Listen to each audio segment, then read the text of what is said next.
Many people, it was 4 years, but many people say it was one of the most successful presidencies ever. Some people say it was the most successful presidency. Nobody said it was the most successful presidency. The only person that said that is you. And when you say many people, you always mean you. It's you, you're in a monologue, it's your decision, you're putting it out there, hoping that other people might also think that there are other people that are thinking this when it's just you. You are the only person that thinks it was the most successful presidency in the history of presidencies. Carry on. When I get back into the Oval Office, I will totally obliterate the deep state. They will be obliterated. Let's be clear what the deep state means to Donald Trump and to his supporters. Well, let me caveat that with saying that to his supporters, they have no idea what it means. The deep state is a convenient phrase that makes it sound like there's a them and an us, that there is somehow an organization, be it the government or be it officials or establishment leaders that are against Trump and Trump supporters. Well, if that's the case, then what he's talking about is obliterating the very government that he runs. If he wants to be the president again, it's his government. And he talks about the deep state like it's separate to him. And so therefore, what he's effectively leading to is that he wants to rewrite the way that the civil service operates so that everybody is answerable to the executive branch and to Donald Trump. And we know all the good ones now. When I went there, I'd only been to Washington 17 times in my life, according to the fake news, and 17 times, and never stayed there. So I wasn't a Washington establishment person. He likes to paint himself as an anti-establishment character, that he'd only been to Washington 17 times. I mean, despite the fact that the guy has a massive hotel there.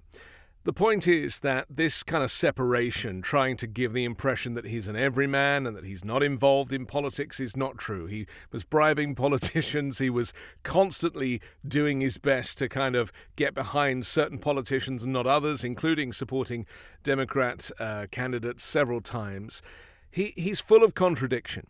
And the point here is that he is trying to, again, paint himself as the alternative to Washington politicians, when in fact he is as deep into the deep state as they come. He is the swamp that he claimed to drain.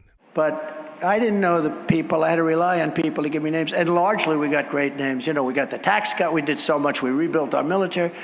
But there are people that I wouldn't have put there. And I will fire all of these corrupt bureaucrats, because now, better than maybe anybody else, I know the great ones, I know the smart ones, I know the dumb ones, I know the weak ones, I know the stupid ones. He got good people. He didn't know anybody, but he was given names, and then he used those people, and then, they turned out not to be good people, but he knows who the good people are now. Of course, good people means people that are prepared to lie for him and support him and not follow the law, just do Donald Trump's autocratic bidding.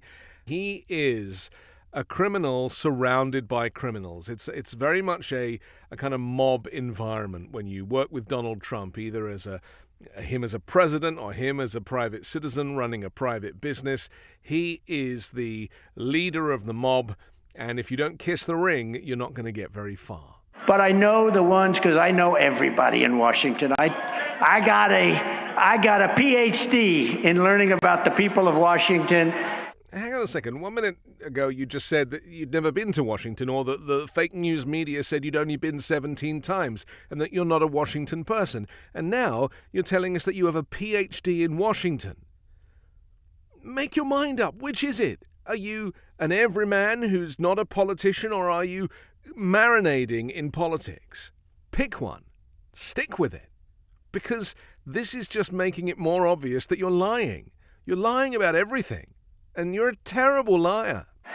And those people that I introduced a little while are at the top of the list, too, I will tell you that. And we will create a Truth and Reconciliation Commission to declassify and publish all documents on deep state spying, censorship. A Truth and Reconciliation Commission. I mean, it's as if Vladimir Putin tapped him on the shoulder, probably did in Helsinki, and said, look, mate, all I need is just to declassify everything, get everything out there, pretend that you're doing it because you're trying to be transparent, but actually you're just going to share national secrets with me and all of your adversaries. Thank you very much. Trump's so dumb, he would literally be like, yeah, that's a really good idea. And all of the corruption that's gone on in our country. The irony of Donald Trump complaining about all of the corruption that's gone on in the country when his 4 years were probably the most corrupt in American political history. And, let's not forget that this guy is twice impeached, indicted, accused, and now convicted sex abuser, and now is obviously up for even more charges. He overturned the election. That was his plan. He committed a coup against the United States. And how is it that we are still considering this guy as a candidate for president in November 2024? It doesn't make any sense to me. This is probably one of the most blatantly obvious criminals in American history, and the system just allows the guy to run for president again. Now, admittedly, there's a good chance that he'll be prosecuted and maybe incarcerated before next year, but those are for crimes that he's actually committed. This is not because someone is out to get him. It's not because Joe Biden has insisted. Joe Biden hasn't got a clue what's going on. Donald Trump has made his own bed, and he has to lie in it. He could have given documents back to the FBI when they asked nicely twice, and he didn't. He withheld. And now we're hearing that there is even more material that is being discovered in the possession of Donald Trump that he claimed he'd returned. We're dealing with a man who cannot tell the truth, and that his plan for 2024 is to completely uproot the American system of democracy, to make sure that there's nobody working for the civil service who isn't a Trump supporter, making sure that the entire pillar of democracy is just pointing in Trump's direction so that he can continue to keep winning. And I wouldn't be surprised if he does what Vladimir Putin has done, change the rules to say that he can just keep running year after year after year. As Putin has been in power for 22 years, and there's no sign of him wanting to take a back seat. So be careful what you wish for. Why Donald Trump is allowed to be a candidate considering his criminality towards the U.S. It's not like he is committing a crime to some individual, some citizen.